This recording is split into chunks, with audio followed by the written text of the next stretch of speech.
ايوا ها هي السعوديه سجلات خبز المله في اليونسكو. نعم سيدي، كما كتشوفوا هنايا السعوديه سجلات 3 ديال الانواع ديال الخبز في اليونسكو، ومن بينهم خبز المله.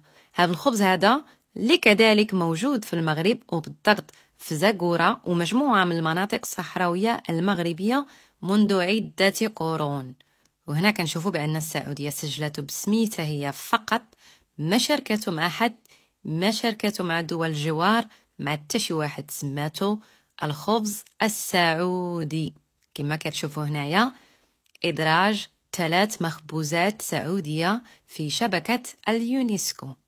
ومني كنرجعوا شويه اللور كنلقاو بان قناه الجزيره مني كانت بعقلها شحال هادي كانت فايت ليها دارت واحد الروبورتاج على خبز المله المغربي في منطقه زاكورة.